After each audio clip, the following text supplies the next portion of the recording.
함께 인사하겠습니다. 안녕하세요. 같이 기도하겠습니다.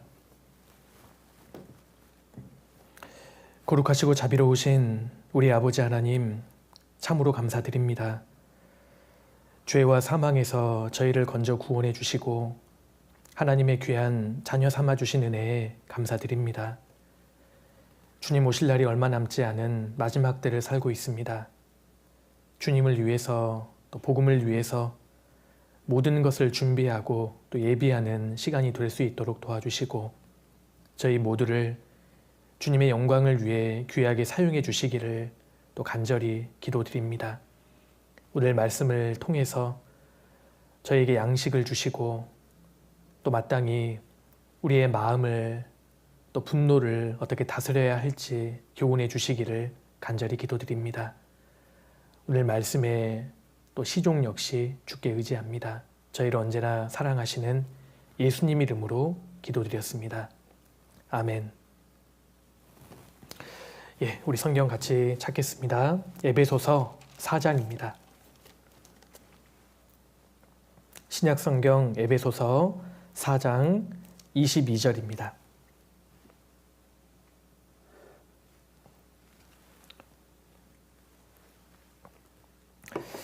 22절부터 제가 몇 구절 읽겠습니다.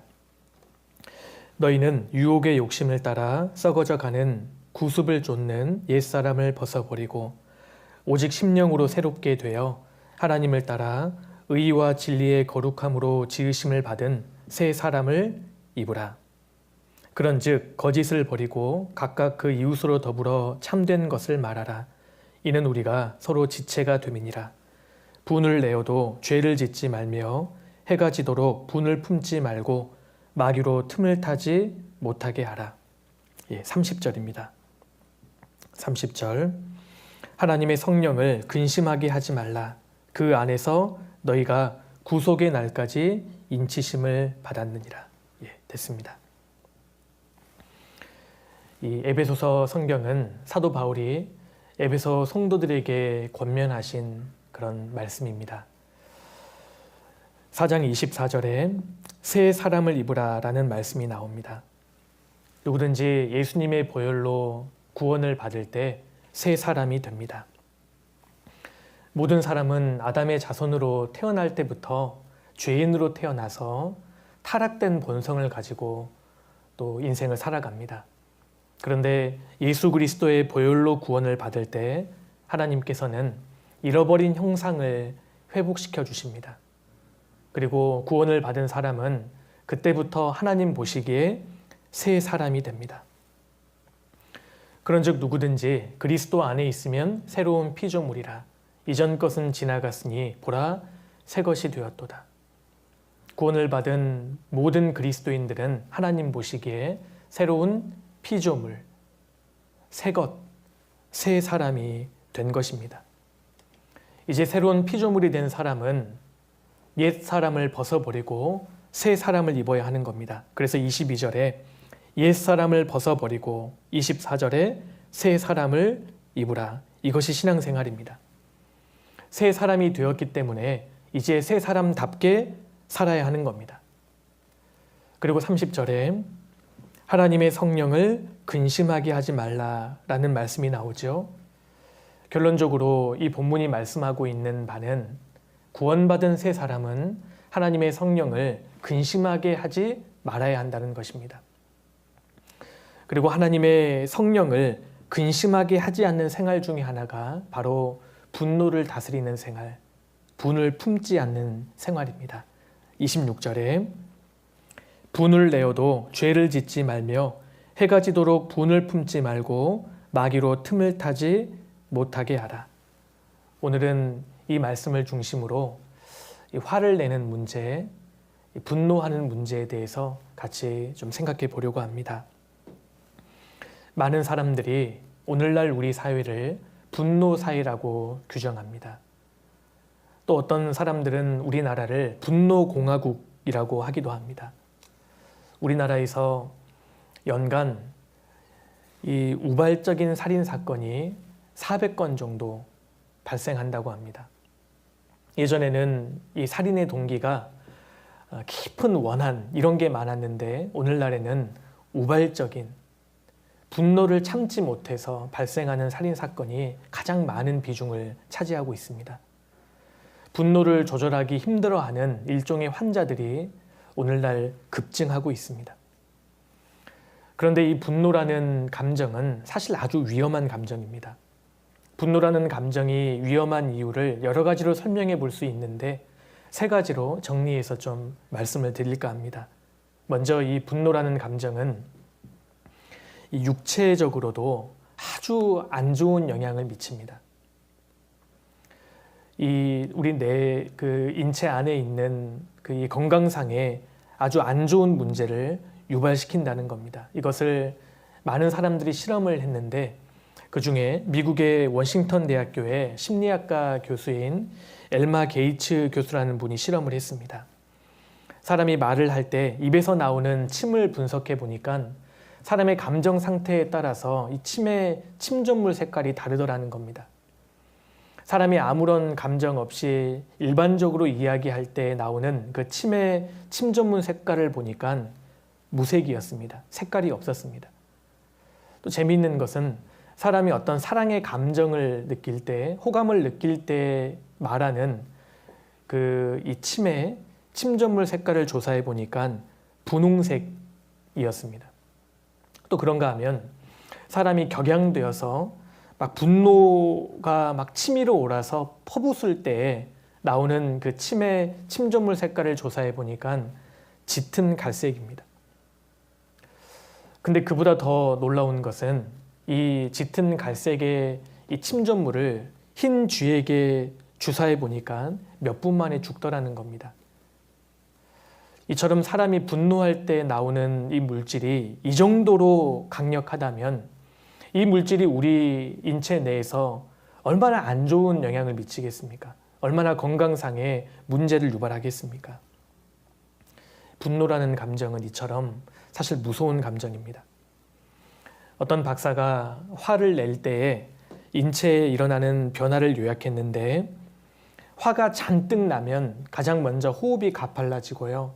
심장이 급하게 뛰고 혈압이 올라가고 결과적으로 심장 질환을 일으킨다고 합니다. 그리고 사람이 막 그 분노를 내게 되면 사람의 피의 대부분이 심장으로 집중이 되고 중추신경으로 집중이 되는데 결과적으로 혈액순환이 잘 안 됩니다. 그렇게 되면 뇌에 혈액이 잘 전달이 되지 않기 때문에 뇌세포가 손상된다는 그런 연구 결과도 있습니다. 결과적으로 이 분노는 대표적으로 사람의 심장과 뇌에 치명적인 영향을 미칩니다. 이처럼 분노는 육체적으로도 부정적인 문제를 유발합니다. 그리고 또 두 번째로 이 분노라는 감정이 위험한 까닭은 대인 관계에도 악영향을 끼치기 때문입니다. 에베소서 4장은 잠깐 잡으시고요. 잠언 22장을 찾겠습니다. 잠언 22장입니다.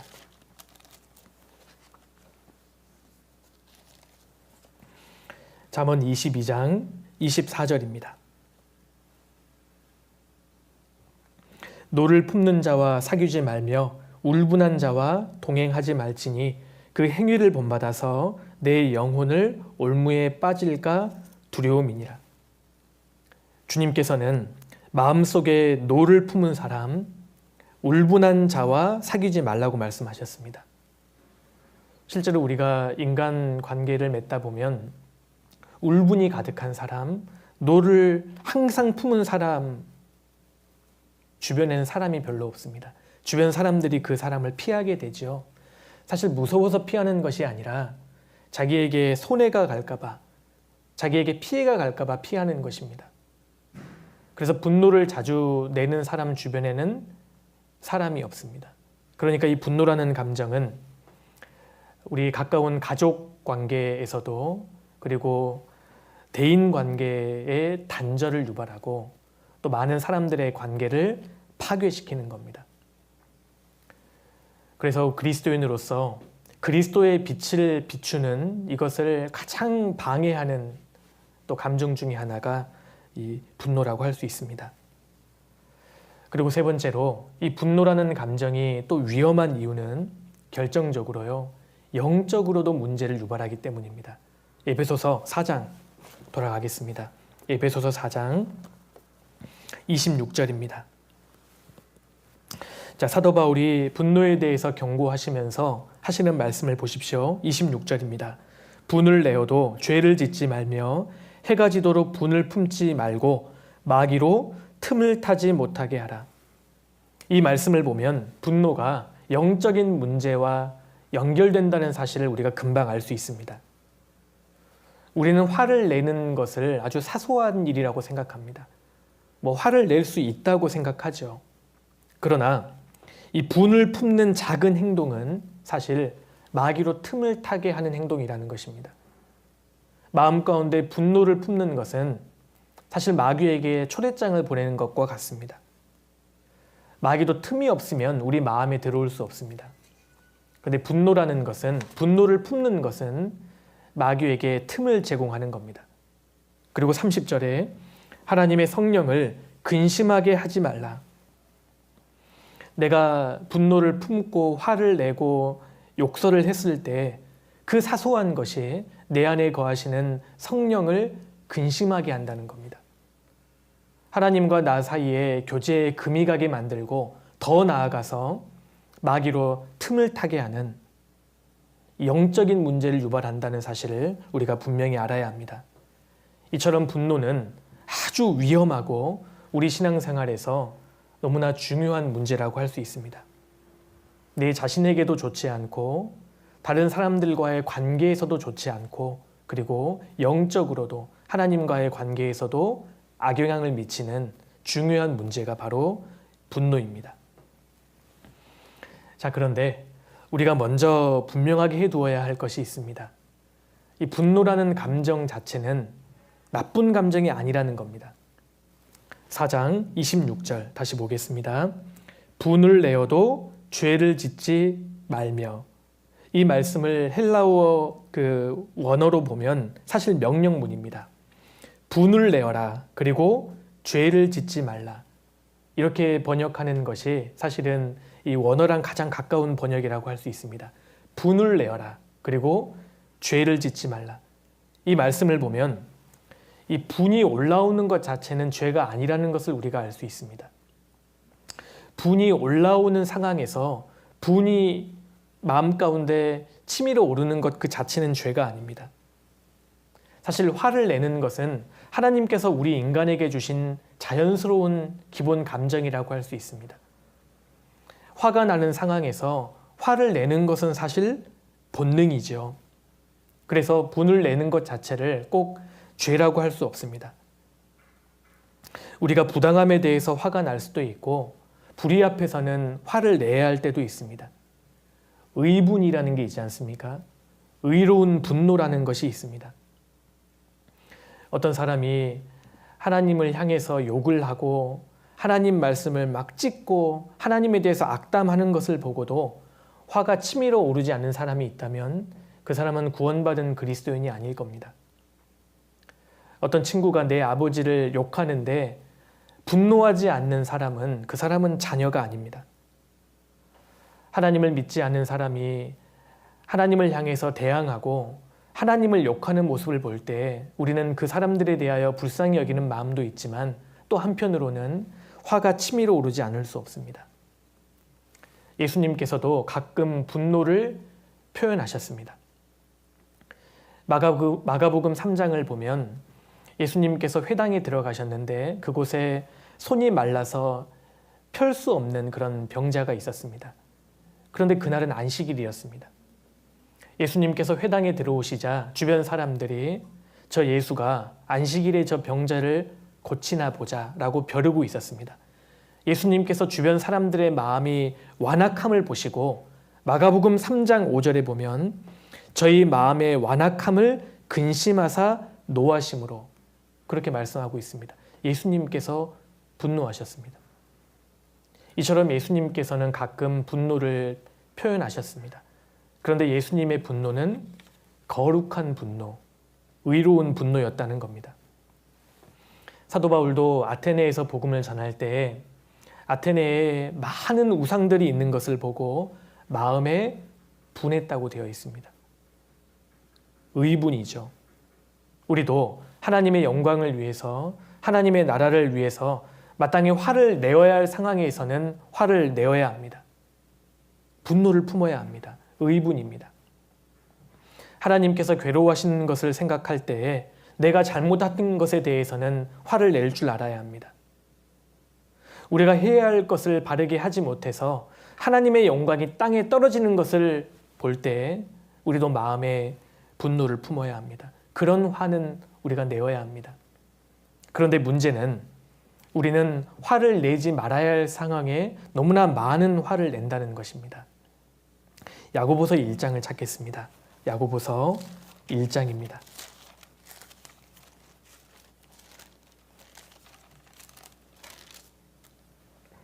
야고보서 1장 19절입니다. 내 사랑하는 형제들아, 너희가 알거니와 사람마다 듣기는 속히 하고 말하기는 더디하며 성내기도 더디하라. 사람의 성내는 것이 하나님의 의를 이루지 못함이니라. 사람이 정당하지 않게 화를 내는 것은 하나님께 영광이 되지 않습니다.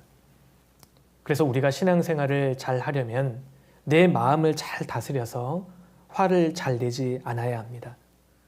우리 마음에 계시는 성령님을 근심하게 해드려서는 안 된다는 겁니다. 자, 그런데요. 19절 마지막 부분에 성내기도 더디하라 라고 말씀하셨죠. 성내기도 더디하라는 것은 마음의 분노를 다스리는 것이 가능하다는 겁니다. 주님께서는 우리에게 가능한 것을 하라고 말씀하시는 분입니다. 어떤 사람은 마음에 생기는 분노를 자꾸 쌓아두면 그것이 병이 되기 때문에 가급적이면 분노를 표출해야 한다. 그래서 분노를 표출하는 사람은 건강하다고 말하는데 이것은 사실 틀린 이야기입니다. 의학자들이 연구를 해봤는데 연구해 보니까 정반대였습니다. 어떤 스트레스 방에 화가 난 사람을 들어가게 해놓고 15분 동안 깨고 부술 수 있는 물품을 제공해 주었습니다. 그 결과 마음에서 분노가 생긴다고 그것을 발산한 결과 그 공격성이 줄어들 것 같은데 오히려 강화되더라는 겁니다. 분노를 표출하면 표출할수록 그 분노가 더 강화되고 그 사람의 공격성이 더 발전한다는 것이 결과로 드러났습니다. 그래서요, 가만히 보면 화를 잘 내는 사람이 꼭 화를 냅니다. 그 사람에게 익숙한 패턴이 되어 있는 겁니다. 분노는 표현할수록 더 커지게 되는 겁니다. 그래서 분노도 일종의 버릇입니다. 분노에 중독이 되어 가는 겁니다. 주님께서 말씀하시기를 성내기도 더디하라. 아무튼 화를 자주 내는 것은 그리스도인에게 치명적인 손해라고 할 수 있습니다. 자, 그렇다면 우리는 이 분노라는 감정을 어떻게 다스릴 수 있을까요? 이 분노를 다스리는 비결을 좀 몇 가지만 같이 생각해 보려고 합니다. 자, 첫 번째, 분노는 품지 말고 버려야 합니다. 분노는 품지 말아야 합니다. 에베소서 4장 다시 돌아가겠습니다. 4장 26절입니다. 분을 내어도 죄를 짓지 말며 해가 지도록 분을 품지 말고. 앞서 말씀드렸던 것처럼 분이 올라오는 것 자체는 죄가 아닙니다. 그 분을 오랫동안 품는 것이 죄지요. 성경은 분한 마음이 올라오더라도 그것을 죄로 연결시키지 말 것을 우리에게 교훈하고 있습니다.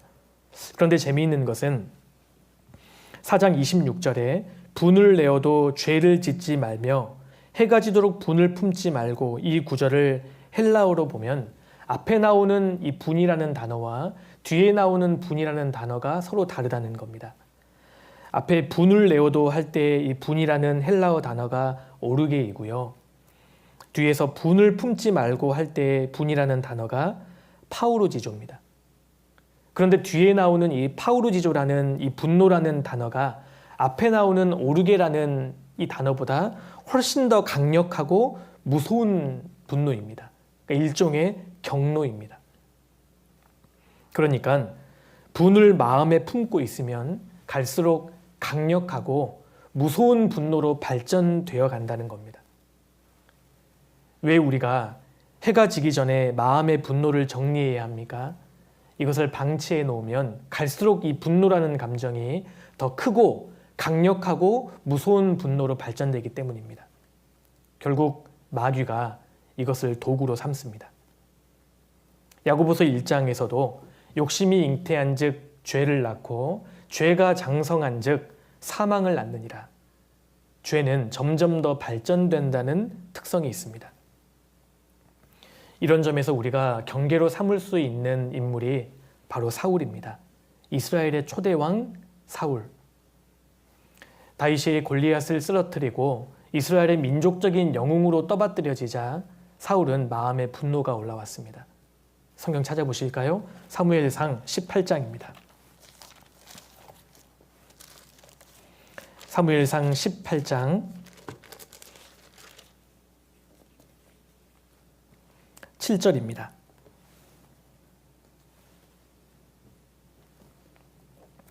여인들이 뛰놀며 창호하여 가로되 사울의 죽인 자는 천천히요 다윗은 만만이로다 한지라. 사울이 이 말에 불쾌하여 심히 노하여 가로되 다윗에게는 만만을 돌리고 내게는 천천만 돌리니 그에 더 얻을 것이 나라밖에 무엇이냐 하고. 이 사울 마음에 분노가 올라왔습니다. 그런데 이 사울의 마음을 사실 우리가 잘 이해할 수 있습니다. 왕인 자기에게는 천천을 돌리고 다윗에게는 만만을 돌리니까 사울 입장에서는 화날만 하지요. 그런데 사울의 치명적인 실수는 분노가 올라온 게 아니었습니다. 분노는 올라올 수 있습니다. 그것 자체를 죄라고 할 수 없습니다. 그런데 9절 보세요. 그날 후로 사울이 다윗을 주목하였더라. 그날 후로 죽을 때까지 불행하게도 사울은 다윗을 주목했습니다. 다윗을 향한 분노를 계속 품은 겁니다. 사울은 끝까지 그 분노를 마음에 품었고 결과적으로 그 인생이 마귀의 도구가 되어버립니다. 10절입니다. 그 이튿날 하나님의 부리신 악신이 사울에게 힘있게 내리매. 이 마귀가 힘있게 역사할 수 있도록 사울이 틈을 제공한 겁니다. 분을 내어도 죄를 짓지 말며 해가 지도록 분을 품지 말고 마귀로 틈을 타지 못하게 하라. 이 말씀에 정말 경계가 되는 인물이 사울입니다. 사울은 그 분노를 끝까지 마음에 품었습니다. 우리는 분노가 올라오더라도 그 분노를 해가 질 때까지 해결해 버려야 돼요. 분노를 품지 말아야 합니다. 왜냐하면 마귀의 괴계에 의해서 이 분노라는 감정이 점점 울분으로 원한으로 강해져 가기 때문입니다. 그런 의미에서 어떤 그 자신이 받은 상처나 어떤 화가 날 만한 상황을 쉽게 털어버리고 잊어버리는 성격이 좋은 성격이라고 할 수 있습니다. 근데 상대적으로 소심하고 내성적인 분들은 그것들을 쉽게 잊지 못하고 자기를 이렇게 힘들게 하는 경우가 있는데 그런 기질이나 성격을 뛰어넘어서 주님께서 우리에게 명령하시는 것이기 때문에 분노를 버리려고 노력해야 합니다. 그러면 주님이 틀림없이 도와주실 겁니다. 분노는 품어야 할 것이 아니라 버려야 할 감정입니다. 자, 그리고 두 번째로요. 분노를 다스리기 위해서 두 번째로 우리가 기억해야 할 것은 분노를 버린 자리에 하나님의 말씀으로 채워야 한다는 겁니다. 내 마음에 하나님의 말씀을 담아두어야 합니다. 이것과 반대되게 행동했던 인물이 가인입니다. 창세기 4장을 찾겠습니다. 창세기 4장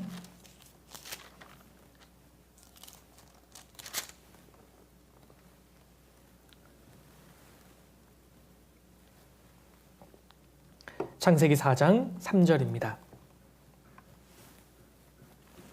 세월이 지난 후에 가인은 땅의 소산으로 제물을 삼아 여호와께 드렸고 아벨은 자기도 양의 첫 새끼와 그 기름으로 드렸더니 여호와께서 아벨과 그 제물은 연락하셨으나 가인과 그 제물은 연락하지 아니하신지라.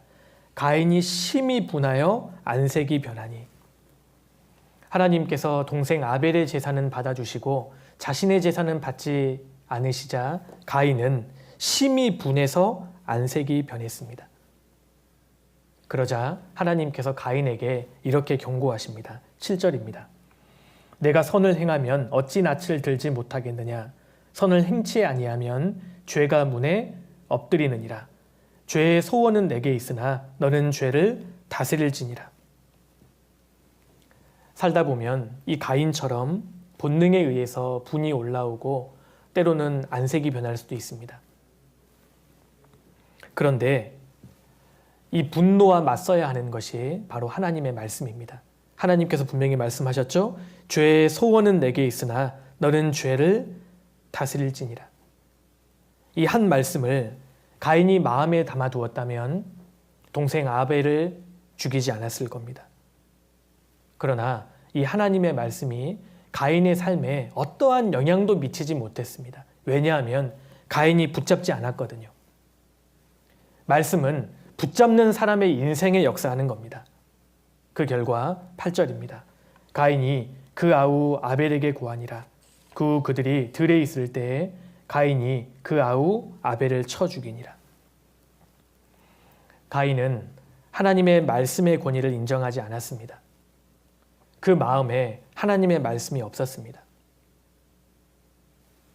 왜 가인이 실패했을까요? 분이 올라온 것, 그거 하나님이 이해해 주십니다. 안색이 변한 것, 하나님이 이해해 주십니다. 그러나 그는 하나님 말씀을 자기 마음에 담아두지 않았습니다. 죄의 소원은 내게 있으나 너는 죄를 다스릴지니라. 이 하나님의 경고의 말씀을 완전히 무시해버린 사람이 가인입니다. 그런데 혹시 이 가인의 모습이 나 자신의 모습 아닙니까? 나는 내 인생에서 하나님의 말씀의 권위를 인정하고 있습니까? 분노라는 감정이 올라올 때 그때 하나님의 말씀에 귀를 기울여야 합니다. 이런 점에서 이 다윗이라는 사람은 이 가인과 달랐습니다. 다윗은 분노할 만한 상황에 정말 많이 처했던 사람입니다. 그는 그 믿음으로 골리앗을 쓰러뜨렸는데 그때부터 사울이 다윗을 주목하고 그 다윗을 죽이기 위해서 쫓아왔습니다. 10년이 넘는 세월 동안 억울하게 다윗은 도망자 신세가 됩니다. 그런데 놀랍게도 다윗의 마음은 변함이 없었어요.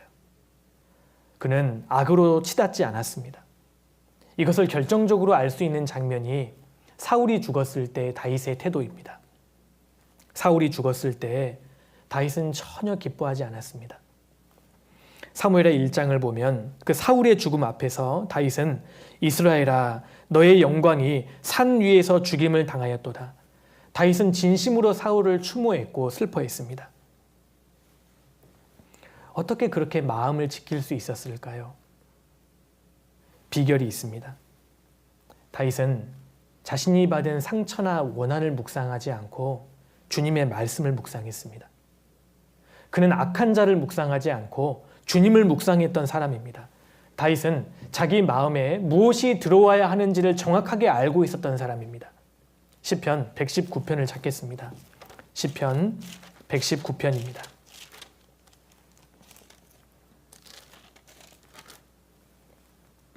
시편 119편 9절입니다.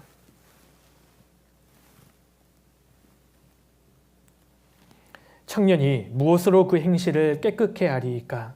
주의 말씀을 따라 삼갈 것이니이다. 내가 전심으로 주를 찾았사오니 주의 계명에서 떠나지 말게 하소서. 내가 주께 범죄치 아니하려 하여 주의 말씀을 내 마음에 두었나이다. 우리에게 도전이 되는 말씀입니다. 내가 주께 범죄치 아니하려 하여 주의 말씀을 내 마음에 두었나이다. 다윗은 자기 마음이 얼마나 중요한지 알았던 사람입니다. 그래서 그는 항상 주의 말씀을 묵상했습니다. 95절. 악인이 나를 멸하려고 엿보오나 나는 주의 증거를 생각하겠나이다. 이 다윗의 원수들이, 다윗의 악인들이 다윗을 죽이기 위해서 호시탐탐 기회를 노리고 있었지만 다윗은 주의 증거를 생각했습니다. 이 다윗은 악인에게 받은 상처, 악인 때문에 내가 자존심 상했던 일, 그것을 묵상한 것이 아니라 주의 증거, 주님 말씀을 묵상했습니다. 그는 분노를 버린 마음의 자리에 하나님 말씀으로 채운 사람입니다. 악한 일들과 악한 사람들로 인해서 우리가 어려움을 당하고 분노가 올라오는 것은 우리 책임 아닙니다. 그러나 그 분노를 붙잡고 그 분노를 묵상하는 것은 우리 책임이에요.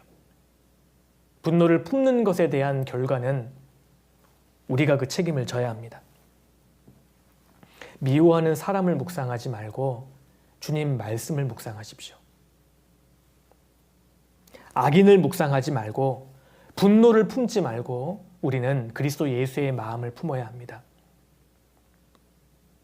너희가 이 마음을 품으라. 곧 그리스도 예수의 마음이니. 그러면 우리가 이 분노를 다스릴 수 있습니다. 스데반은 사방에서 자신에게 돌을 던지는 그 사람들을 향해서 기도했고 끝까지 순교할 때까지 그 얼굴이 천사의 얼굴과 같았습니다. 어떻게 그럴 수 있었을까요? 사방이 원수들에게 둘러싸여서 자신을 향해서 이를 갈고 돌을 던지는 사람들을 위해서 기도하고 끝까지 그 얼굴은 천사의 얼굴과 같았습니다. 어떻게 그럴 수 있었죠? 스데반은 주님을 바라보았습니다. 주님을 바라보았기 때문에 가능한 일이었습니다. 주님을 바라볼 때, 주님 말씀을 바라볼 때, 하나님 말씀의 권위를 내 삶 가운데 인정할 때 이 분노라는 감정이 다스려질 수 있는 겁니다. 그리고 분노를 다스리기 위해서 또 세 번째로 주님의 도우심을 의지해야 합니다. 에베소서 4장 다시 돌아가겠습니다. 에베소서 4장 31절입니다. 4장 31절. 너희는 모든 악독과 노함과 분냄과 떠드는 것과 회방하는 것을 모든 악의와 함께 버리고 서로 인자하게 하며 불쌍히 여기며 서로 용서하기를 하나님이 그리스도 안에서 너희를 용서하심과 같이 하라. 자, 이 말씀을 보면은요, 31절 끝부분에 함께 버리라고 했죠. 분노를 버리고 그뿐만 아니라 32절에는 용서할 것을 우리에게 말씀하십니다. 주님은 내가 내 마음에 올라오는 분노를 버릴 뿐만 아니라 나를 화나게 하고 상처를 준 그 상대방에 대해서 용서할 것을 명하십니다. 화가 나는 상황에서 분노를 마음 가운데 처리하는 것도 어려운 일인데 더 나아가서 상대방을 용서하는 것은 정말 더 어려운 일이죠. 이것은 주님이 정말 도와주셔야만 가능한 일입니다. 이 과정에서 우리가 주님을 철저히 의지하는 태도가 필요합니다. 나 스스로의 성격을 믿지 마세요. 우리의 성격은 내버려두면 절대 좋지 않습니다. 우리는 절대 마음이 넓은 사람이 아닙니다. 이 땅을 살아가다가 분노가 마음 가운데 올라올 수 있고 마음에 큰 상처를 받을 수 있습니다. 근데 그때야말로 이 분노를 주님 앞에 가져가서 주님께 철저히 매달려야 합니다. 주님, 제 마음속에 이런 악한 감정이 있습니다. 이 악한 감정이 악한 행위로 나오지 않도록 도와주십시오. 그 하나님 보좌 앞에 무릎을 꿇고 우리가 부르짖어야 합니다. 그러면 하나님께서 죄를 피할 수 있도록 도와주셔요. 분노가 마음 가운데 올라올 때 오히려 그것을 하나님께 기도하는 기회로 삼으십시오. 신앙생활 가운데 우리가 가인처럼 안색이 변할 수 있고 사울처럼 심히 분노가 올라올 수 있습니다. 바로 그 순간에 하나님 앞에 엎드려야 합니다. 주님, 제 마음을 좀 다스려 주십시오. 주님 제발 저를 도와주십시오. 이런 면에서 정말 우리의 모델이 되는 인물이 다윗입니다. 다윗은 정말 분노할 만한 상황에 많이 처했던 사람입니다. 사무엘하 17장을 보면 다윗의 아들 압살롬이 다윗을 배반합니다. 그리고 이 압살롬이 배반할 때에 압살롬 편에서 가담했던 사람이 아히도벨입니다. 아히도벨은 다윗을 배신했습니다. 그리고 이 아히도벨은 엄청난 계략을 짰는데 그 결과 다윗이 너무나 많은 고통을 겪었습니다. 압살롬이 대낮에 이 다윗의 후궁들을 공개적으로 범하는 끔찍한 죄를 저지를 때 그 계략을 짰던 사람이 바로 아히도벨입니다. 이런 심한 공경에 빠진 다윗이 지은 시편이 시편 35편으로 알려져 있습니다. 시편 35편을 찾겠습니다. 시편 35편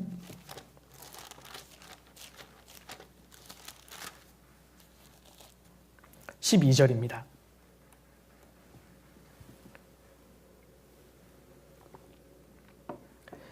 내게 선을 악으로 갚아 나의 영혼을 외롭게 하나 나는 저희가 병들었을 때 굵은 베옷을 입으며 금식하여 내 영혼을 괴롭게 하였더니 내 기도가 내 품으로 돌아왔도다. 내가 나의 친구와 형제에게 행함같이 저희에게 행하였으니 내가 굽히고 슬퍼하기를 모친을 곡함같이 하였도다. 이 다윗의 친구들이 몸이 아팠을 때 다윗은 금식하면서 기도해 주었고 그들이 정말 어려움에 처했을 때 다윗은 자신이 모친상을 당한 것처럼 슬퍼하고 울어 주었는데 바로 그 친구들이 지금 다윗을 죽이려고 하는 겁니다. 다윗을 괴롭히는 자가 다윗의 친한 친구들이었습니다. 그들이 다윗을 배반한 겁니다. 다윗은 분노할 만한 상황에 처했습니다. 이 상황에 다윗의 태도를 보세요. 그때 다윗은 기도합니다. 35편 1절입니다. 여호와여 나와 다투는 자와 다투시고 나와 싸우는 자와 싸우소서. 주님 저와 다투는 자와 다퉈 주십시오. 저와 싸우는 자와 싸워 주십시오. 하나님 제 원수를 갚아 주세요. 주님께서 저를 대신 싸워 주세요. 다윗은 하나님께서 자신을 대신하여 싸워 주신다는 사실을 믿었습니다. 22절 여호와여 주께서 이를 보셨사오니 잠잠하지 마옵소서. 주여 나를 멀리하지 마옵소서. 하나님 원수를 갚아주세요. 저를 대신해서 싸워주세요. 하나님 주무시지 마십시오. 다윗은 이렇게 기도합니다. 그런데 우리가 주목해야 할 점은 다윗이 이렇게 기도했지만 직접 원수를 갚으려고 하지 않았다는 겁니다. 원수를 갚아달라고 하나님께 기도했지만 다윗은 자신이 원수 갚기를 원하지 않았습니다. 하나님께 다 맡기고 하나님께 다 아뢰고 정작 자신은 원수를 갚지 않았습니다. 우리도 이렇게 해야 합니다. 분노가 올라오는 상황에서 누군가가 내게 상처를 주었을 때 우리는 그때 기도해야 합니다. 그리고 하나님께 다 맡겨야 합니다. 믿음이라는 것은 하나님께서 나를 대신하여 싸우신다는 것을 믿는 겁니다. 그러면 하나님께서 역사하실 수 있습니다. 우리 삶 속에서 하나님께서 크게 역사하시지 않는 이유는 내가 갚으려고 하기 때문입니다. 내가 원수를 갚으려고 하기 때문에 하나님을 진짜 믿지 않으니까 하나님께서 역사하실 수 없는 겁니다. 로마서 12장을 찾겠습니다. 로마서 12장입니다.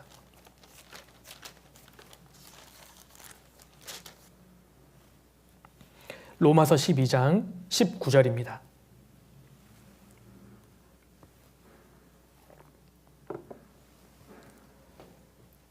내 사랑하는 자들아 너희가 친히 원수를 갚지 말고 진노하심에 맡기라. 기록되었을 때 원수 갚는 것이 내게 있으니 내가 갚으리라고 주께서 말씀하시니라. 21절입니다. 악에게 지지 말고 선으로 악을 이기라. 내 사랑하는 자들아 너희가 친히 원수를 갚지 말고 진노하심에 맡기라. 내게 분노가 올라오고 억울한 상황에 처하고 많은 상처를 받았을 때 하나님께 진노하심, 하나님의 진노하심에 맡겼던 사람들은 하나같이 다 주님의 위로를 경험했습니다. 하나님 앞에 내 울분을 다 내려놓고 의지한 사람들은 하나님의 크신 위로를 경험했습니다. 우리도 이것을 경험하면서 신앙생활을 해야 하지 않을까요? 하나님께 대한 믿음이 분노를 용서로 바꾸는 겁니다. 하나님께서 대신 갚아주신다는 믿음이 내 분노를 용서로 바꿀 수 있습니다. 아버지 야곱이 죽자 요셉의 형들이 요셉을 찾아와서 이렇게 부탁합니다. 이제 용서하소서. 이 요셉의 형들은 이제 아버지 야곱이 죽었기 때문에 요셉의 본색이 드러나서 자신들에게 복수하지 않을까 그렇게 염려가 되었던 겁니다. 이제 용서하소서. 그 말을 듣고 요셉이 눈물을 흘립니다. 그리고 형들에게 이렇게 이야기합니다. 두려워 마소서. 내가 하나님을 대신하리이까. 내가 하나님을 대신하리이까. 요셉은 이것을 알고 있었던 사람입니다. 요셉은 자신을 대신해서 하나님이 싸워주신다는 믿음이 있었습니다. 그것을 믿었기 때문에 분노를 용서로 바꿀 수 있었던 겁니다. 하나님께서 나를 대신하여 싸우시고 나 대신 갚아주신다는 것을 믿어야 합니다. 돈을 믿는 사람들은 돈으로 싸우지요. 사람을 믿는 사람들은 인맥으로 싸우고 자기 머리를 믿는 사람들은 자기 머리로 싸웁니다. 우리는 하나님을 믿는 사람들입니다. 그러니까 우리는 기도로 싸우는 겁니다. 기도하지 못하는 이유는 하나님께서 나를 대신하여 싸우신다는 믿음이 없기 때문입니다. 분노가 올라올 때 그 분노를 하나님 앞에 가져가서 주님께 매달려야 합니다. 주님 도와주십시오. 주님께서 내 마음을 바꿔주십니다. 하나님, 제 안에는 선한 것이 없습니다. 저는 작은 분노도 통제하지 못하는 연약한 사람입니다. 주님, 제게 믿음을 주시고 주님께서 제 마음을 다스려 주십시오. 그 사람은 주님의 위로를 경험할 수 있고 주님께서 그 사람 마음을 바꿔주실 겁니다. 주님께서 도와주시면 내 안에 일어나는 이 분노라는 통제하기 어려운 이 감정도 다스릴 수 있도록 주님께서 도와주십니다.